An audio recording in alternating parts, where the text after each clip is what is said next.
Chutang Gina, ito na naman. Unity na naman. Hindi nabebenta sa amin yung unity na sinasabi mo. Tingnan mo nangyari sa pamilyang Duterte.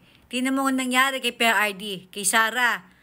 Nang dahil sa naniwala kami sa unity na sinasabi mong hayop ka. Ngayon, sa gitna ng kalamidad, nananawagan ka na naman ng unity. Alam mo nga ba ganito, dapat talagang mag-unite. Okay? Dapat talagang magkaisa ang taong bayan. Pero hindi ka kasama. Hindi kayo kasama sa pagkakaisa na dapat gawin ng taong bayan. Kailangan namin magkaisa para mapanagot ka at ang mga kasama mo sa ginawa nyo sa bayan. Pagkatapos nyong nakawan, okay, ang kaba ng taong bayan, pagkatapos ng pagwawalang hiya na ginawa nyo, pagkatapos ng sandamakmak na baha, na sa palagay ko, yan ay paraan ng Diyos para ipakita sa ating mga Pilipino kung gaano tayo niloloko ng administrasyong ito.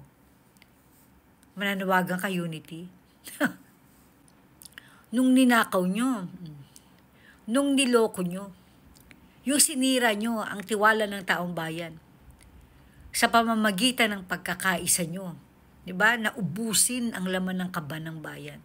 Tapos mananawagan kayo sa amin. Pagkatapos yung magpakasasa, pagkatapos yung imale-male tayo yung mga kwarta, biglang mananawagan kayo sa amin sa gitna ng trahedya. Yan ang mahirap sa inyo Kung nakawan nyo, kung bardagulin nyo, kung awayin nyo, kung baliwalain nyo ang taong bayan, ganun-ganun na lang. Tapos, bumagsak ang ekonomiya ng Pilipinas, biglang mananawagan kayo. Tulungan namin kayo na iangat ang ekonomiya ng Pilipinas. Tapos ngayon naman, sa gitna ng pandemya, unity naman ang pinananawagan nyo. Chutang ina. Hindi nyo na kami makukuha sa mga ganyang mga salita nyo. Managot